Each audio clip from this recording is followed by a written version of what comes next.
जिधर देखो इश्क के बीमार बैठे हैं, जिधर देखो इश्क के बीमार बैठे हैं, लाखों मर गए हजारों तैयार बैठे हैं।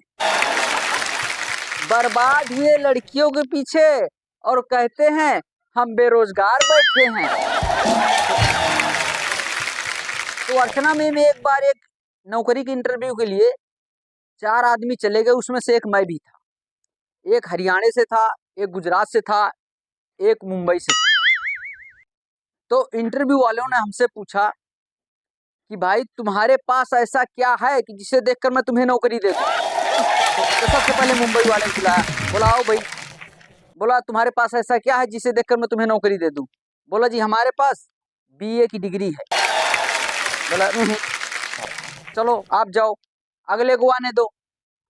फिर आया गुजरात वाला, बोला जी हमारे पास बीएड की डिग्री है। बोला तुम भी जाओ, अगले को आने दो। फिर हरियाणा वाला आ गया, बोला जी ऐसा है हमने एमटेक किया है, नौकरी हमें दो। बोला तुम चलो। अब ये सब बातें मैं भी देख रहा था, मैंने सोचा ऐसे काम नहीं चलेगा। बोला हाँ भाई तुम्हारे पास क्या है जिसे देखकर मैं नौकरी दे दूं। तो सबसे पहले तो मैं ठहरा यूपी प्रतापगढ़ का, मैं खिड़की के पास गया और गुटखा थूका मुंह से, थू जेब से निकाला। हम कहा कट्टा देखे हो कभी? तो मैम जैसे मैं यूपी प्रतापगढ़ से हूँ, तो हमारे यहाँ के मुख्यमंत्री योगी आदित्यनाथ जी हैं। तो उन्होंने एक बार दरबार लगाया। अब उनके दरबार में एक बंदा ऐसा आया, अब वो कभी किसी भाषा में बात कर रहा है, कभी किसी भाषा में बात कर रहा है, और सबसे कहता फिर रहा है कि आप लोग क्या बता सकते हैं कि हम कौन से राज्य से हैं?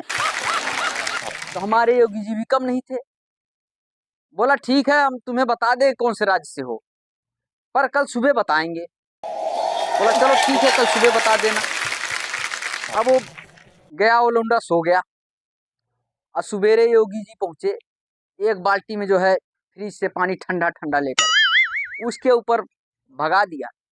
वो बोला तोरी माई का कौन है बे?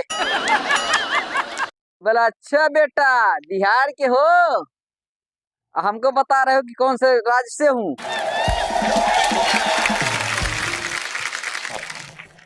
तो अच्छा मैम एक बार हमने जो है तोप के लाइसेंस के लिए अप्लाई कर दिया।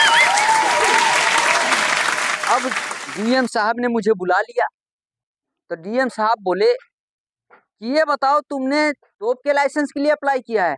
हम कहा हाँ जी साहब हमने तोप के लिए लाइसेंस के लिए अप्लाई किया है। बोला ये बताओ तुम किसको मारोगे? हम कहा अरे हुजूर हम किसी को नहीं मारेंगे। फिर बोला फिर तूने तोप के लाइसेंस के लिए अप्लाई क्यों किया? हम कहा देखो साहब एक बार हमने 10,000 लोन के लिए बैंक में अप्लाई किया, तो उन्होंने सारे कागजात देख ताक के मात्र 1,000 रुपए हमारा पास किया। और बहन की शादी थी हमारे, तो हमने जो है शादी में मिठाई बनवाने के लिए 100 किलो चीनी के लिए कोटेदार से अप्लाई किया। उन्होंने पूरा दिमाग लगा के सोच विचार कर मात्र 10 किलो चीनी हमारा पास किया। बोला यही 10 किलो चीनी मिलेगी। और एक बार बाढ़ आ गई, सारी फसल बर्बाद हो गई, सारी फसल बर्बाद हो गई। तो हमने जो है पटवारी जी को बुलाया और पूरे फसल को दिखाया। हमने कहा जी इसका हमने मुआवजा दिवा दो। तो पटवारी जी ने बोला कितना नुकसान हो गया, सब लिखा पढ़ी करने लग गया। हम कहा जी पूरा 50,000 का नुकसान हो गया। अब पटवारी जी ने लिख पढ़ के ले गए और वहां से आया कितना, मात्र 500 रुपए। तो इसीलिए अब जो है हमारा सरकारी कार्य प्रणाली से जो है बिल्कुल विश्वास उठ गया है। दरअसल हमें जो है एक छोटी सी पिस्तौल चाहिए खेतों में जो है कबूतर उड़ाने के लिए, उसके लाइसेंस के लिए अप्लाई करना था। मैंने सोचा कि तोप के लाइसेंस के लिए अप्लाई करूंगा जब जाके पिस्तौल मिलेगी। अगर कहीं पिस्तौल के लिए अप्लाई कर दिया ना तो सरकार हमें गुलेल थमा देगी। तो अच्छा एक बार जब मैं बचपन में स्कूल जाया करता था तब की बात बताता हूँ। एक दिन क्लास में मास्टर जी आए और बोले जो क्लास में सबसे बड़ा बेवकूफ है वो खड़ा हो जाए। अब मैं देख रहा था इधर उधर नहीं, मैं फट से खड़ा हो गया। बोला बे तू सबसे बड़ा बेवकूफ है? हम कहा गुरुजी आप अकेले खड़े थे अच्छा नहीं लगता। इसलिए मैंने सोचा मैं भी खड़ा हो जाऊं। अब थोड़ी देर बाद जो है बेल लगी और पहला पीरियड लगा। पहले ही पीरियड में संस्कृत के मास्टर आ गए और बोले, बच्चों ये बताओ तमसो मां ज्योतिर्गमय का हिंदी में अनुवाद करके बताओ। तो फिर मैं खड़ा हो गया। मैंने कहा, गुरुजी तुम सो जाओ, मैं ज्योति के पास चला जाता हूं। अब अगला पीरियड लगा हिंदी का। अब हिंदी वाले मास्टर जी आ गए, बोले बच्चों ये बताओ कि आमंत्रण और निमंत्रण में क्या अंतर होता है। तो फिर मैं खड़ा हो गया। तो मैंने कहा, गुरुजी जो आम के नीचे दिया जाता है उसको आमंत्रण कहते हैं और जो नीम के नीचे दिया जाता है उसको निमंत्रण कहते हैं। अब अगला पीरियड फिर लगा।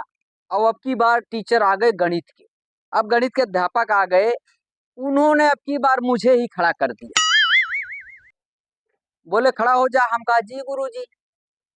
बोला ये बता कि अगर 6,000 रुपए 3% के हिसाब से 6 महीने के लिए तुम्हारे पिताजी को दे दिया जाए तो 3 महीने बाद कितने पैसे तुम्हारे पिताजी वापस करेंगे। हम कहा गुरुजी हमारे पिताजी एक को नहीं करेंगे। क्यों, तुम्हारे पिताजी गणित नहीं जानते। हम कहा नहीं गुरुजी, हमारे पिताजी को आप नहीं जानते, वो जिसका ले लेते हैं उसको देते नहीं है।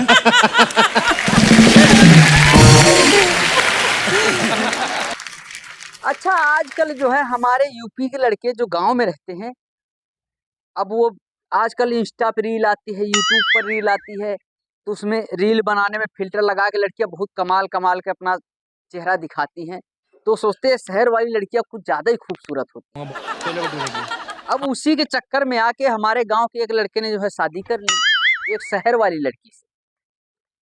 अब वो शहर की लड़की गांव में आ गई तो सुबेरे जो है उसकी सासू ने उसको बोला कि बेटी एक काम कर, एक टोकरा घास ले और जा जो है भैंस को डाल लिया। अब वो भैंस को डालने चली गई। अब भैंस तो जाहिर सी बात है जो खाना खा लेती है तो उसको पचाने के लिए वो जुगाड़ती है। अब जुगाड़ती है तो उनके मुंह से झाग निकलती है। अब वो गई, उसको देखी और चारा लेके वापस आ गई। उसकी सासू बोली क्या हुआ बेटा, आपने घास नहीं लिया। बोला अरे मम्मी जी भैंस तो अभी कोलगेट कर रही है। Thank you thank you thank you. तो दोस्तों आपको हमारी वीडियो कैसी लगी? अगर आपको हमारी वीडियो अच्छी लगी हो तो आप लोग प्यारा से एक लाइक करें और कमेंट करें। और दोस्तों हाँ, अगर आप हमारे चैनल पर नए हैं तो आप चैनल को सब्सक्राइब करें। तो हम आपको मिलते हैं नेक्स्ट वीडियो में, तब तक के लिए जय हिंद।